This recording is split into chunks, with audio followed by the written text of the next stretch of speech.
देखिए,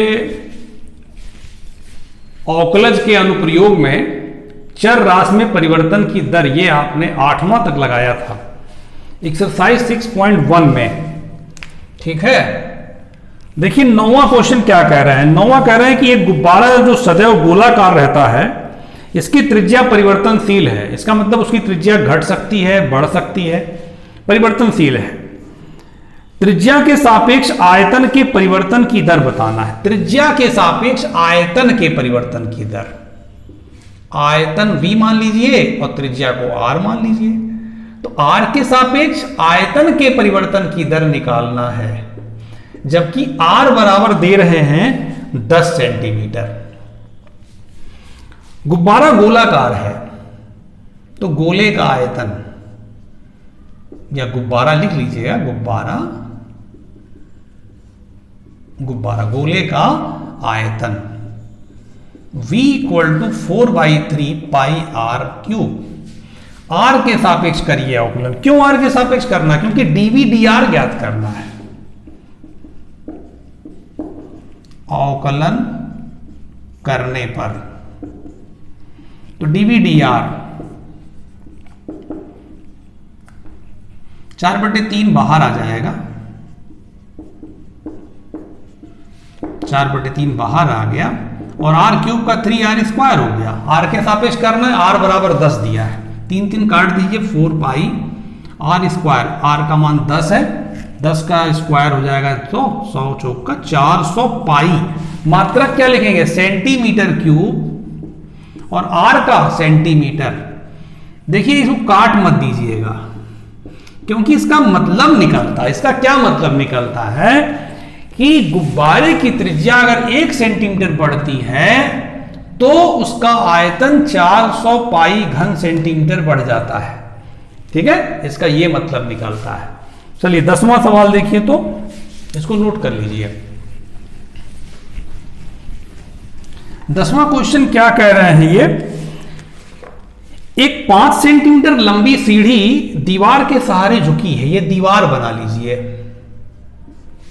एक सीढ़ी है ऐसे, ये सीढ़ी है कितनी लंबी? 5 मीटर, दीवार के सहारे झुकी है। ठीक, अच्छा, सीढ़ी के नीचे का सिरा जमीन के अनुदिश, ये सीढ़ी है, इसका नीचे का सिरा ये जमीन की दिशा में 2 सेंटीमीटर पर सेकंड की दर से खींचा जाता है। माने सीढ़ी ऐसे अगर खिसकती है तो दीवार पर इसकी ऊंचाई किस दर से घटेगी? मतलब ये जब इधर जाएगा तो सीढ़ी नीचे आएगी पक्का। तो इनका कहना है अगर सीढ़ी इधर खिसक रही है 2 सेंटीमीटर पर सेकंड की दर से, तो बताइए ये सीढ़ी दीवार पर किस दर से नीचे आएगी? ठीक है, ये प्रश्न है। तो मान लिया ये आपका x है मीटर और ये आपका y है। ठीक है, और दिए हैं थोड़ा सा, जबकि सीढ़ी के नीचे का सिरा, ये वाला सिरा, सीढ़ी का नीचे का सिरा दीवार से 4 मीटर की दूरी, यहां से ये दूरी 4 दे दिए हैं बेटा। तो आप सोचेंगे x क्यों मान लिए? ये अवकलन में मदद करेगा आपके। आपको देखिए दिया क्या है, ये dx dt दे रहा है बेटा। समय के सापेक्ष जब ये सीढ़ी खिसकती है, फिसलती है ना, 2 सेंटीमीटर पर सेकंड की दर से खिसक रही है। इसका मतलब x के परिवर्तन की दर समय के सापेक्ष दिया है, ये 2 सेंटीमीटर पर सेकंड, ये किताब में दिया हुआ। ठीक ना, और पूछ क्या रहा है? इस ऊंचाई के परिवर्तन की दर dy dt पूछ रहा है। ठीक है, ये सब मान लीजिएगा, लिख दीजिएगा। मान लिया दीवार की ऊंचाई y मीटर, दीवार से सीढ़ी की दूरी x मीटर, लिख दीजिएगा। ये पूछ रहा है, ये दिया हुआ। और क्या दिया है? ये 4 दिया है प्रारंभ का। चलिए इस त्रिभुज में पाइथागोरस प्रमेय लगाइए। कर्ण का वर्ग बराबर लंब का वर्ग धन आधार का वर्ग, या आधार का वर्ग धन लंब का वर्ग, कोई दिक्कत नहीं। ये देखिए 4 दिया है फिलहाल,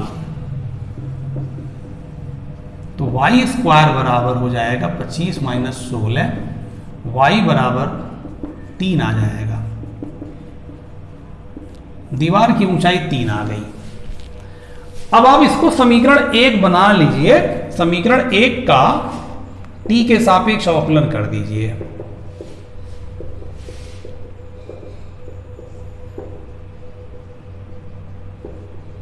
अवकलन करने पर तो देखिए t के सापेक्ष करेंगे तो 25 का तो 0 हो जाएगा,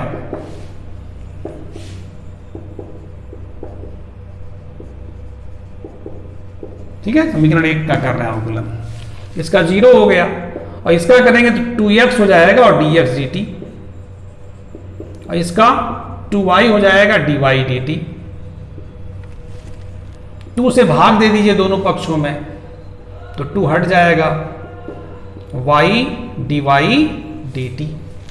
अब देखिए x की वैल्यू आपके पास है 4 यहां पे, और dx dt की वैल्यू आपको दिया गया है 2, y की वैल्यू आप 3 निकाले हैं और dy dt ज्ञात करना है।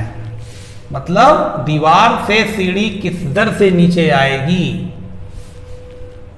तो ये देखिए हो जाएगा dy dt is equal to -8, dy dt equal to आ गया -8/3। मात्रा क्या होगा y का, मीटर है ना, नहीं मीटर ना लिखिए, सेंटीमीटर पर सेकंड। देखिए खिसकने की दर है ये, वास्तव में जैसे यक्स दिए हैं ना कि वो ये सीढ़ी जो है 2 सेंटीमीटर पर सेकंड की दर से खिसक रही इधर, तो ये कितना नीचे आएगा, है ना। सेंटीमीटर में देखिए खिसकने की दर दिए हैं, तो दीवार से सीढ़ी नीचे आने की भी दर भी आप सेंटीमीटर पर सेकंड में ही देंगे उत्तर, ठीक ना, क्योंकि इतना तेज तो खिसकेगा नहीं। ये खिसक रहा है तो ये भी नीचे आएगा, तो माइनस आने का मतलब ये ऊंचाई घट रही है। ऊपर तो किसी कीमत पे जाएगा ही नहीं, सीढ़ी कैसे ऊपर जाएगा, नीचे ही आएगा, तो ये ऊंचाई घट रही है इसलिए माइनस आया हुआ है। आंसर हो गया।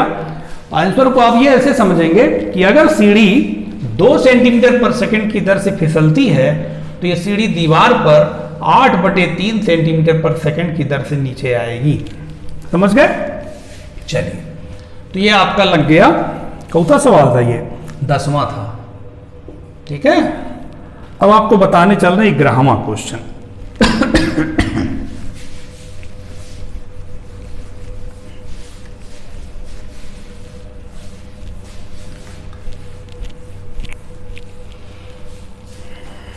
ग्यारहवां क्वेश्चन में क्या कह रहे हैं, एक कण वक्र 6y बराबर x³ + 2 के अनुगत गति कर रहा है। कोई वक्र है, इसी पे कण गति कर रहा है। वक्र का समीकरण दिए हैं 6y = x³ + 2। ठीक, इस वक्र पर उन बिंदुओं को ज्ञात कीजिए जबकि x निर्देशांक की तुलना में y निर्देशांक 8 गुना तेजी से बदल रहा है। मतलब y निर्देशांक के बदलने की जो दर है वो x निर्देशांक के बदलने की दर का 8 गुना है, ये दिया हुआ है, ठीक है। तो हमें वक्र पर उस बिंदु को ज्ञात करना है जिस बिंदु पर यह घटना घट रही है। चलिए, अब समीकरण 1 का t के सापेक्ष अवकलन करेंगे।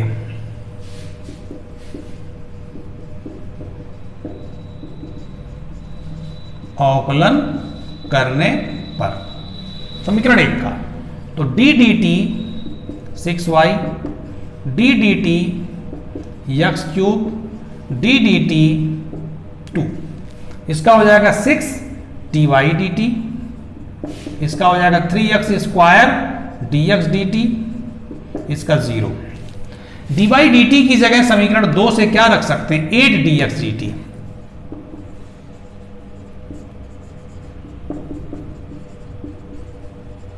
समीकरण 2 से देखिए यहां पे रख दिया, तो ये कट जाएगा, तो x² = आ गया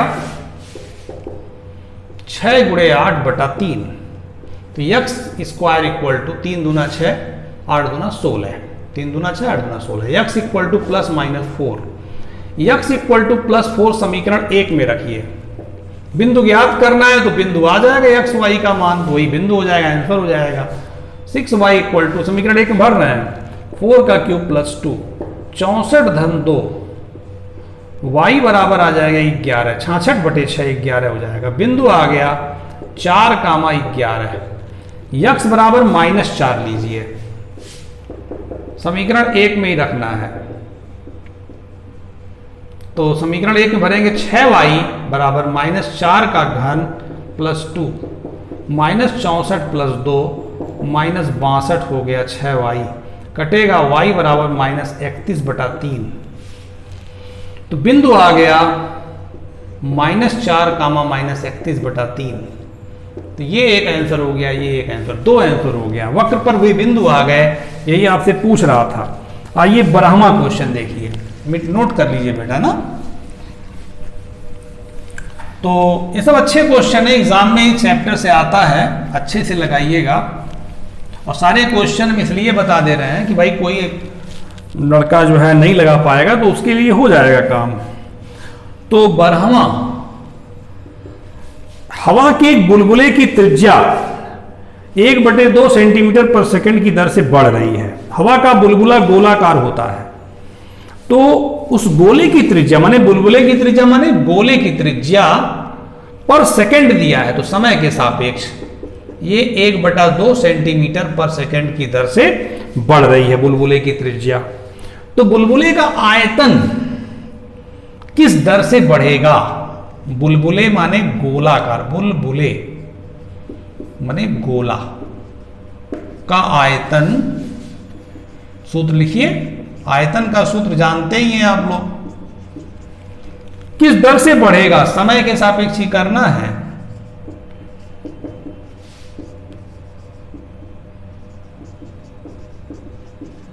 तो DDR dr/dt, ठीक है। तो ये हो जाएगा 4/3 पाई r³ का 3r² और dr/dt। सारे मान भरिए, 3 कट गया, 3 कट जाएगा, 4 पाई r² हो गया dr/dt। आर का मान देखिए दिए हैं, उतारे नहीं, आर का मान दिए हैं 1 सेंटीमीटर, हाँ तो भरिए।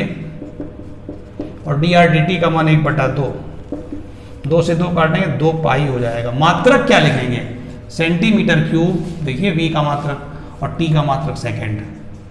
ये आंसर हो गया। बुलबुले के आयतन के परिवर्तन की दर कितनी होगी? 2 पाई सेंटीमीटर क्यूब पर सेकंड।